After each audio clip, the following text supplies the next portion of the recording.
इंसान अपनी जिंदगी से बहुत परेशान था। वह हर समय अपने आप को कोसता रहता था कि क्या जिंदगी मिली है मुझे, क्या जीवन है। हर परेशानी मेरे साथ ही है, हर दुख मुझे ही आकर घेरता है, हर झंझट मेरे ही सर पड़ती है। एक दिन इसी तरह अपने आप को बैठा हुआ कोस रहा था कि क्या नसीब है मेरा, क्या किस्मत है मेरी, क्या जिंदगी है मेरी, कि तभी अचानक एक बाज अपने शिकार को पंजों में दबाए हुए एक पेड़ पर आकर बैठ जाता है और वहीं पर अपने उस शिकार को खाने लग जाता है। यह परेशान आदमी जब उस बाज को देखता है तो कहने लगता है कि क्या जिंदगी है इसकी, क्या जीवन जी रहा है मजे का। ना इसे खाने की चिंता, ना पीने की, ना पहनने की और ना ही परिवार की। शिकार करता है और मस्त खुली हवाओं में कभी इधर घूमता है, कभी उधर घूमता है, सारे दिन आसमान में उड़ता रहता है। असल जिंदगी तो यही है, जीवन तो ये जी रहा है।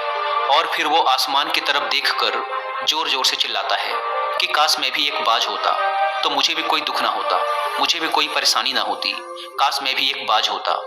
जब वह 2 से 3 बार जोर जोर से चिल्लाता है कि काश मैं भी एक बाज होता तो मुझे भी कोई दुख ना होता, मुझे भी कोई परेशानी ना होती, तो अचानक आसमान में बिजली कड़कने लग जाती है और आसमान से आवाज आती है कि हे इंसान, क्या ये हमने सच सुना कि तू हमारी दी हुई जिंदगी से परेशान है और तू एक बाज बनना चाहता है। तो इस आकाशवाणी को सुनकर यह इंसान हैरान रह जाता है और आसमान की तरफ देखकर कहता है कि हाँ, मैं सच में अपनी इस जिंदगी से बहुत परेशान हूँ, क्योंकि हर परेशानी मेरे साथ ही है, हर दुख मुझे ही है, हर तकलीफ मेरे ही साथ है। तो आसमान से फिर आवाज आती है कि हे इंसान, एक बार फिर सोच ले, हमने तुझे बड़ी प्यारी जिंदगी दी है, लेकिन अगर फिर भी तू चाहता है कि हम तुझे बाज बना दें तो हम तुझे बाज बना देंगे। लेकिन अगर एक बार हमने तुझे बाज बना दिया तो फिर हम तुझे बाज से इंसान दोबारा नहीं बनाएंगे। तो यह आदमी तुरंत जवाब देता है कि मैंने अच्छी तरह से सोच लिया है कि मुझे बाज ही बनना है, और एक बार बाज बनने के बाद मैं दोबारा कभी नहीं कहूँगा कि मुझे इंसान बनना है। तभी ऊपर से आवाज आती है कि जैसे तुम्हारी इच्छा, और वह इंसान बाज बन जाता है। बाज बनते ही वह इंसान खुली हवाओं में उड़ने लगता है, कभी उड़ता हुआ इधर चला जाता है, कभी उड़ता हुआ उधर चला जाता है और सोचता है क्या मजे की जिंदगी है, असल जिंदगी तो यही है, ना कोई चिंता, ना कोई परेशानी, ना कोई डर। वह सारा दिन ऊंचे आसमान में उड़ता रहता है, 2-3 मिनट पंख मारता है, उसके बाद पंख मारना बंद कर देता है और लंबे समय तक हवाओं में तैरता रहता है। इसी तरह हवाओं में तैरते हुए शाम का समय नजदीक आ जाता है तो वह सोचता है कि मेरे पास रहने का एक ठिकाना भी होना चाहिए, मेरा अपना एक घर होना चाहिए जहां मैं रात में आराम कर सकूं। तो यह सोचकर वह छोटी छोटी लकड़ियां इकट्ठा करने लग जाता है और एक ऊंचे पेड़ पर अपना घोंसला बनाने लग जाता है।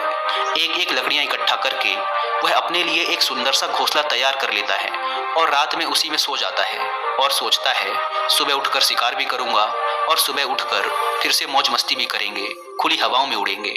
सुबह होते ही वह शिकार की तलाश में निकल पड़ता है, हवाओं में उड़ता रहता है, ऊपर से जाकर देखता है कि कहीं जमीन में मुझे कोई शिकार नजर आए तो मैं तुरंत जाकर उसे दबोच लूं और वहीं पर खा लूं।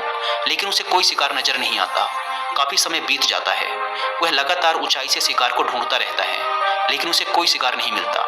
फिर पास ही एक जंगल होता है, यह उस जंगल में चला जाता है, यह सोचकर कि शायद वहां कोई अच्छा सा शिकार मेरे हाथ आ जाए। यह जंगल के ऊपर उड़कर शिकार को ढूंढता रहता है, जंगल के अंदर जाकर भी शिकार को ढूंढता है, लेकिन इसे वहां भी कोई शिकार नहीं मिलता। शाम का समय नजदीक आ जाता है तो मायूस होकर वापस अपने घोंसले की तरफ लौट रहा होता है कि रास्ते पर थक कर एक पेड़ के ऊपर बैठ जाता है। जब यह उस पेड़ के ऊपर बैठा होता है तो उसकी नजर एक बीमार चिड़िया पर पड़ती है जो कि घायल अवस्था में होती है। यह तुरंत जाकर उसे दबोच लेता है, उसके पंख निकालकर अलग कर देता है और उसे खा जाता है। उस चिड़िया को खाने के बाद वह अपने घोंसले की तरफ उड़ जाता है और रास्ते में सोचता है कि चलो बीमार चिड़िया ही सही, लेकिन कुछ तो खाने को मिला। वह अपने घोंसले पर पहुंचकर आराम करने लगता है और सोचता है सुबह एक अच्छा सा शिकार पकड़ूंगा और अपनी भूख मिटा लूंगा। जैसे ही सुबह का प्रकाश होता है यह निकल पड़ता है अपने शिकार की तलाश में। हवा में उड़ता रहता है, लेकिन आज फिर कोई शिकार इसके हाथ नहीं आता। काफी समय बीत जाता है, यह ऊंचाइयों पर जाकर अपनी तेज नजरों से शिकार को ढूंढने की पूरी कोशिश करता है, लेकिन इसे कोई भी शिकार नजर नहीं आता। फिर यह पास के उस जंगल की तरफ चला जाता है, लेकिन इसे वहां भी कोई शिकार नहीं मिलता। इसी प्रकार पूरे दिन उड़ते उड़ते शाम का समय नजदीक आ जाता है तो यह निराश होकर वापस लौटने लगता है और रास्ते में एक पेड़ पर आकर बैठ जाता है। सोचता है शायद आज फिर कोई बीमार चिड़िया मेरा इंतजार कर रही हो, लेकिन हर बार किस्मत मेहरबान थोड़ी होती है। आज इसे कोई बीमार चिड़िया नहीं मिलती। यह थक हार कर वापस अपने घोंसले की तरफ चल पड़ता है और घोंसले पर पहुंचकर भूखा प्यासा ही सो जाता है और सोचता है कल सुबह एक बड़ा सा शिकार पकड़ूंगा और आज की भूख भी मिटा लूंगा। रात को अपने घोंसले में सोया होता है, गहरी नींद में होता है कि तभी एक भयानक तूफान आता है। इस तूफान की हवा इतनी तेज होती है कि इसके घोंसले को उड़ाकर एक जगह फेंकती है और इसे कहीं दूर दूसरी जगह फेंकती है। तो ये जहां पर गिरता है वहां नीचे एक नोकदार लकड़ी पड़ी होती है जो इसके पंजे में गड़ जाती है और इसे बुरी तरह घायल कर देती है। तूफान के रुकने के बाद बारिश शुरू हो जाती है। तेज बारिश होती रहती है, पर यह किसी तरह से पेड़ों के नीचे छुपकर बैठा रहता है। बड़ी मुश्किल से इसकी रात कटती है। जब सुबह होती है तो बारिश रुक जाती है। बारिश के रुकते ही चारों तरफ खुशियां छा जाती हैं, चारों तरफ हरियाली छा जाती है। नदियां और झरने तेजी से बहने लगते हैं। सब कुछ फिर पहले के जैसा हो जाता है। लेकिन ये बाज अब पहले के जैसा नहीं रहा। इसका पांव बुरी तरह घायल हो चुका है। इसके पंजे में जो लकड़ी लगी थी उसकी वजह से इसका पंजा बुरी तरह छत बिछत हो गया है। और मैं आपको बता दूं कि बाज का जो पंजा होता है वह उसके शिकार को पकड़ने के लिए सबसे जरूरी होता है, क्योंकि बाज अपने पंजों से ही अपने शिकार को पकड़ता है, दबोचता है और फिर अपनी चोंच के माध्यम से नोच नोच कर खाता है। लेकिन अब इस बाज का पंजा बुरी तरह से घायल हो चुका था और वह पिछले 2 दिनों से भूखा भी था। यह शिकार की खोज में थोड़ा सा उड़ता है कि शायद फिर कहीं कोई बीमार चिड़िया इसे मिल जाए, लेकिन कहाँ बार बार कोई बीमार चिड़िया मिलने वाली थी। वह कुछ देर तक उड़ता है, लेकिन फिर भूख और दर्द के मारे थक कर एक पेड़ पर आकर बैठ जाता है।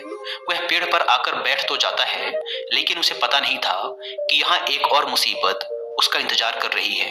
और वह मुसीबत यह थी कि 8-10 कौवों का एक झुंड मिलकर इसे परेशान करने लग जाते हैं। इसके ऊपर आकर इसके घाव में चोंच मारने लग जाते हैं। उन्हें भी पता चल जाता है कि यह बाज घायल है और भूख की वजह से कमजोर भी है। यह बाज उनसे बचने के लिए थोड़ा सा उड़ता है और फिर जाकर बैठ जाता है। उनसे पीछा छुड़ाने का प्रयास करता है, लेकिन वो फिर इसके पीछे आ जाते हैं। तो ये फिर उड़कर थोड़ी दूर चला जाता है, लेकिन वो इसका पीछा नहीं छोड़ते और बार बार इसके पास आकर इसे परेशान करते हैं। कौवे अक्सर बाज के साथ ऐसा करते हैं, लेकिन फिर बाज भी उनके साथ एक खेल खेलता है। जब कौवों का झुंड बाज को परेशान करता है और उनका पीछा नहीं छोड़ता, तो बाज हवा में सीधी उड़ान भरने लग जाता है। वह तेजी से सीधा ऊपर की ओर उड़ने लग जाता है। कौवे भी उसके पीछे उड़ते हैं, लेकिन कुछ देर तक उड़ने के बाद कौवे ऐसी ऊंचाई पर पहुंच जाते हैं जहां पर उन्हें ठीक से ऑक्सीजन मिलनी बंद हो जाती है। उनका दम घुटने लग जाता है, उनकी सांस रुकने लग जाती है। तो फिर वो वहां से ऊपर नहीं जा पाते। पर क्योंकि बाज तो बादलों से भी ऊपर उड़ सकता है, इसीलिए वो तो ऊपर चला जाता है, लेकिन कौवे वहां से ऊपर नहीं जा पाते और वो नीचे आने लगते हैं। तो इस तरीके से बाज उनसे अपना पीछा छुड़ा लेता है। लेकिन ऐसा करने के लिए, इतनी ऊंची उड़ान भरने के लिए इस बाज के पास उतनी ताकत नहीं थी, क्योंकि ये भूखा भी था और घायल भी था। तो ये उड़ता और थोड़ी सी दूर जाकर बैठ जाता और कौवे फिर आकर इसे परेशान करने लग जाते।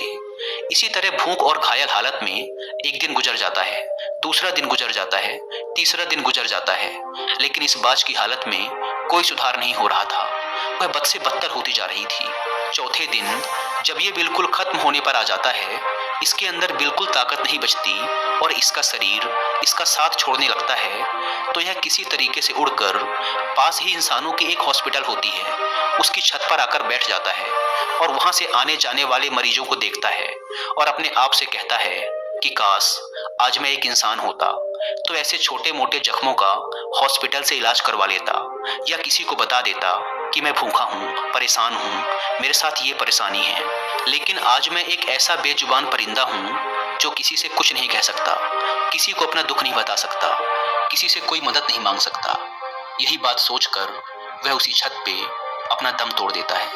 वह अपनी जान की कुर्बानी तो दे जाता है, लेकिन साथ ही साथ हमें यह सीख भी दे जाता है कि आपको जैसा बनाया गया है, आप जैसे भी हो उसी में खुश रहो और उसी में बेहतर करने की कोशिश करते रहो, ना कि इस बात से परेशान रहो कि काश मैं ऐसा होता, काश मैं वैसा होता, काश मैं ये बन जाऊं। आपको जैसा भी बनाया गया है, आप उसी में अपना सर्वश्रेष्ठ करने का प्रयास करते रहो। दोस्तों, ये कहानी तो काल्पनिक है, लेकिन हमें जीवन का एक बहुत ही महत्वपूर्ण नियम सिखा कर जाती है कि हम जैसे भी हैं अच्छे हैं, बस हमें उसी में अपना सर्वश्रेष्ठ करने का प्रयास करते रहना चाहिए। धन्यवाद।